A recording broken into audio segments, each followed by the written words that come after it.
He hasn't missed a single morning in 3 months. Not one. Same grave, same time. Same impossible hope. Every day at dawn. In the quiet town of Silver Ridge, Michigan, a German shepherd named Axel bolts from his backyard and runs a mile across town to the cemetery. Rain or snow, weekday or Sunday, he doesn't stop to sniff, doesn't hesitate at intersections. He goes straight to the grave marked Lily Rose Miller, beloved daughter, forever 8.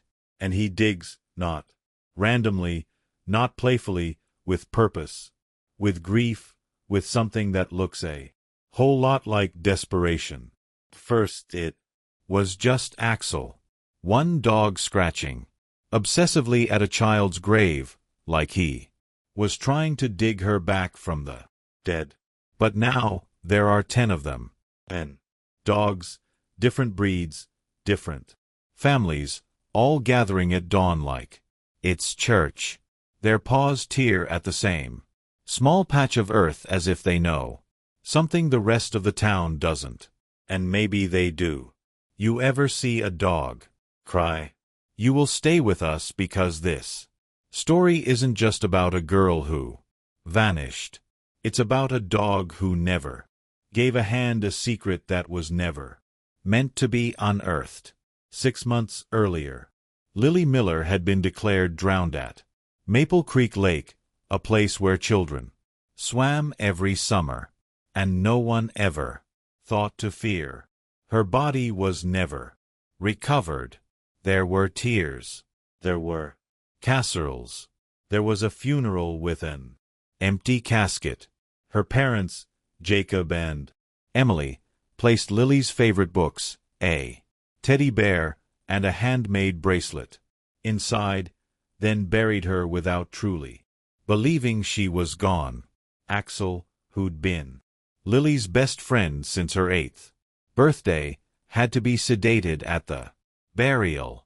He howled for hours after the crowd left.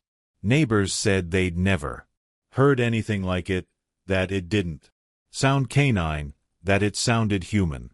3 months later, the grave started bleeding. Dirt again, this time from a dog's claws. Jacob Miller, a former Army Ranger turned construction foreman, hadn't worked since the accident. He wandered the house like a ghost, surviving on black coffee and pain. Emily, a second-grade teacher, returned to school after 2 weeks, though her lessons were often interrupted by sudden exits and red-rimmed eyes. The only thing that hadn't stopped moving was Axel. He's grieving. The vet had said, dogs can mirror trauma. He just needs time. But this wasn't grief. This was obsession. Each morning at 5:47 a.m., Axel would leap the fence, no matter how high. Jacob rebuilt it and sprint to Silver Ridge Cemetery. There beneath a marble headstone shaped like a sleeping angel, he would dig until someone dragged him home. By the 3rd week, he'd been joined by a Labrador from down the street, then a Bordy, then a mutt, with a limp from 3 blocks. Overall, dogs, all focused on Lily's grave. Frank Hollis, the cemetery caretaker, finally had enough. I want him gone, he told Sheriff Ben Walker, slamming the tailgate of his pickup. This ain't natural, Ben. I've been filling the same damn hole every afternoon. Next morning, it's back.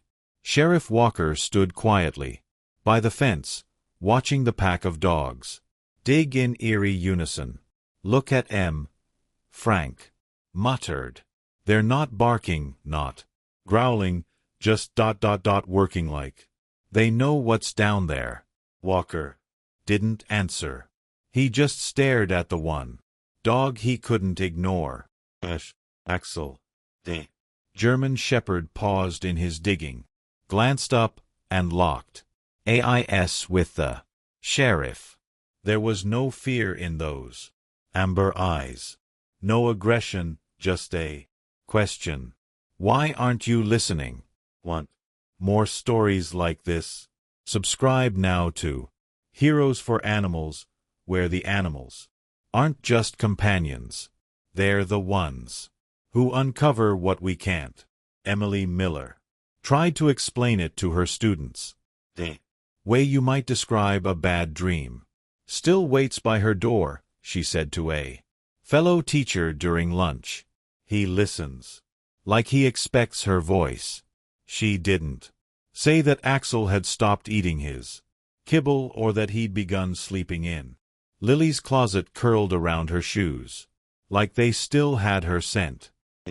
Didn't say that Jacob had started recording Axel's morning escapes, hoping to find meaning in the footage, and she certainly didn't mention what Margaret Ellis, their 72-year-old neighbor, had told her the day before. The woman had whispered through the screen door that day at the lake. Emily had leaned in, not breathing. I saw Axel break his leash. He didn't run toward the lifeguards or the dock. He ran the other way toward the old boathouse. Emily's voice trembled. But the witness, Tyler, he said he saw Lily go under by the dock. Margaret nodded slowly.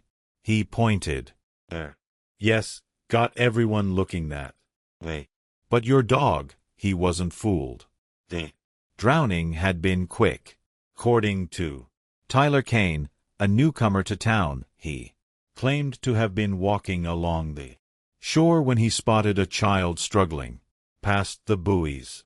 His shouting triggered lifeguards, swimmers, chaos, and yet no body ever surfaced. You know how these things go, Dr. Edward Collins had said during a town meeting. The lake connects to the river.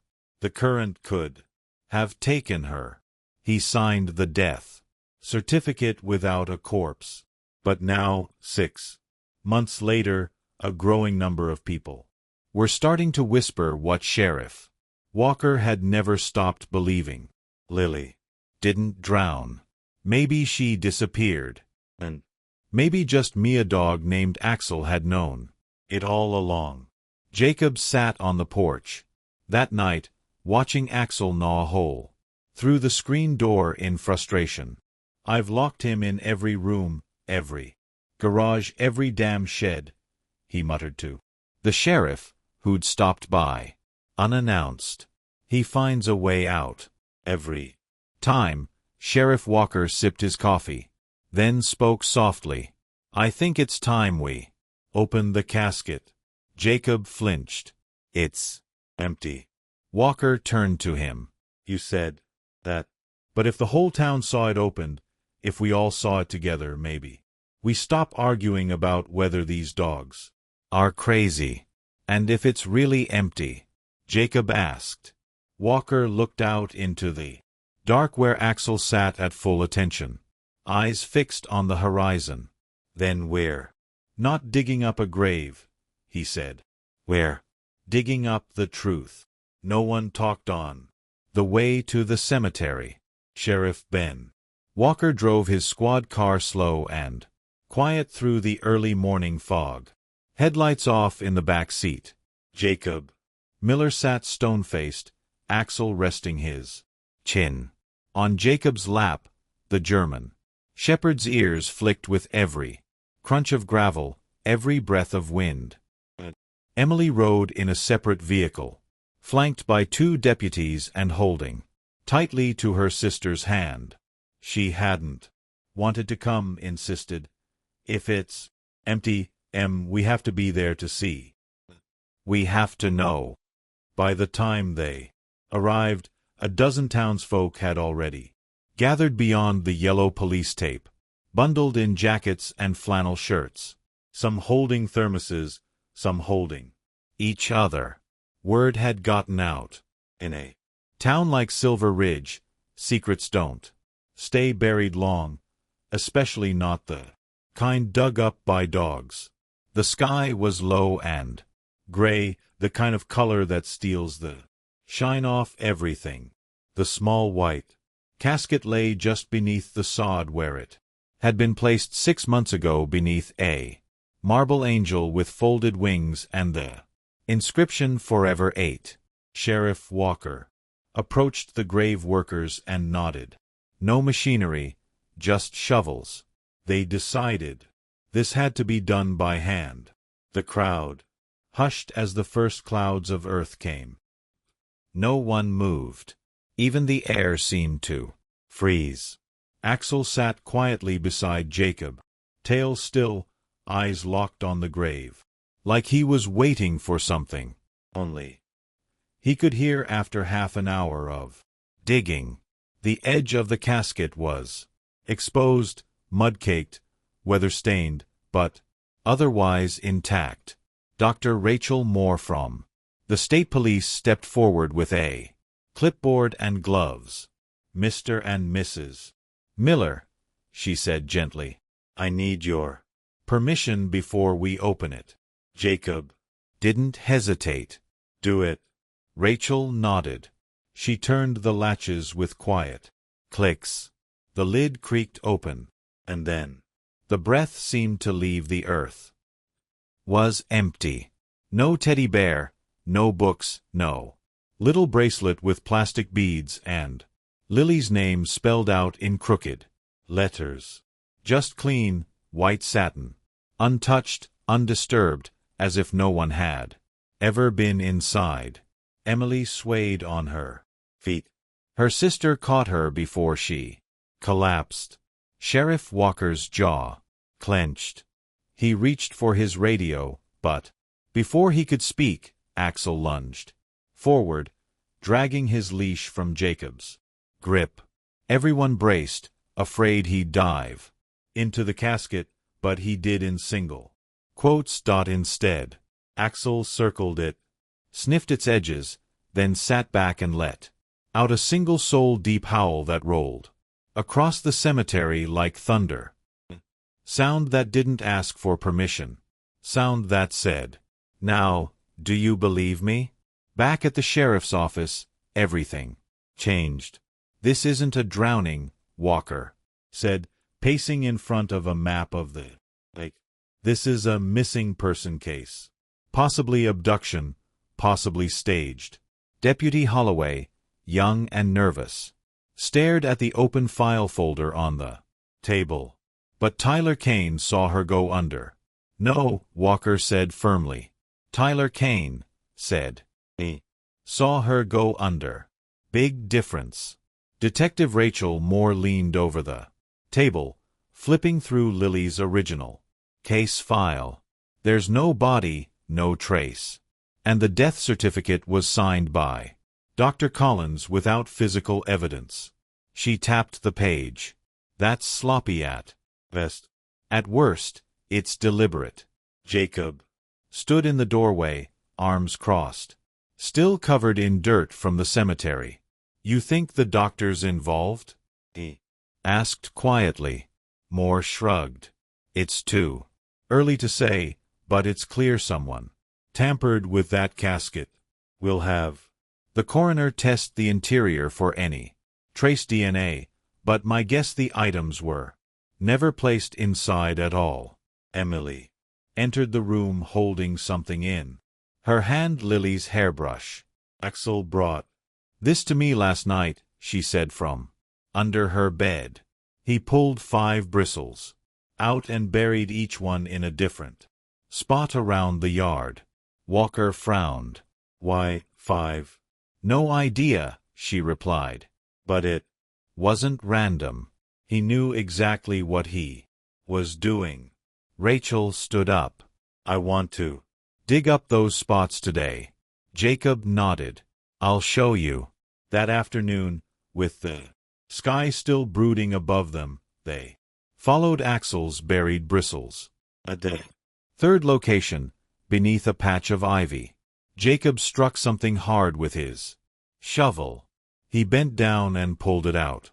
A receipt, soaked but intact, from a gas station 50 miles away. Time-stamped just hours after Lily disappeared. Name on the card, Tyler Kane. Why would he be that far away so soon? Walker asked. He was supposed to be at the lake when she went missing, Jacob said slowly. He shouted to the lifeguards. Got everyone looking. And maybe that's exactly what he wanted. More added to be seen, helping while someone else moved Lily. That night, Sheriff Walker sat at his kitchen table staring at a printed copy of Kane's rental application. The social security number listed belonged to a man who died in 1998. Fake identity, fake hero. He picked up his phone. Reopening this case officially. I want every piece of evidence Tyler Kane ever touched tested. Start with the dock, the picnic site, the boathouse, and the cabin. Jacob's voice came from behind him. Walker turned. What cabin? The one Axel led us to this afternoon. Jacob said. An old place off the trail. Looked like no one had lived there in years. More chimed in. I checked it. The floorboards had been pried up. There was a rug and underneath a bracelet. She placed it on the table. Inside a plastic bag. Emily gasped. That's Lily's. I made that for her 5th birthday. How did it end up in a cabin 50 miles away? Walker asked softly. Jacob didn't answer because he already knew. By the following morning, the FBI had joined the investigation. Conniff, that was even his real name, had vanished 2 weeks after Lily's funeral. No forwarding address, paid cash, no digital trail. More combed through security footage from nearby towns. A gas station near a church in Mapleton. An elderly woman had captured a van with Ohio plates on her dash cam. The had closed years earlier, and the route it took north toward the Canadian border. Meanwhile, Axel's behavior shifted. Again. He no longer went to the cemetery. Now he made a new route each morning, sniffing along playgrounds, school fences, the ice cream shop Lily had loved. He's checking for fresh scent. Dr. Karen Lewis, a canine behavior specialist, explained. German shepherds can remember individual scents. 4 years. What he's doing isn't searching randomly. It's building a map. Jacob followed Axel daily now. A leash in one hand, a notebook in the other. Every stop, every turn, every pause. Hope can look a lot like madness. But sometimes it's both. That evening, Axel stopped at the edge of the woods, behind the high school. He sniffed the air, tail stiff, and let out a sharp bark. Jacob followed his gaze to a narrow trail half covered in leaves. Trail that led, he now remembered, to a place he hadn't thought of in years. The old water treatment plant shut down a decade ago. No one had any reason to go near it unless someone wanted to hide.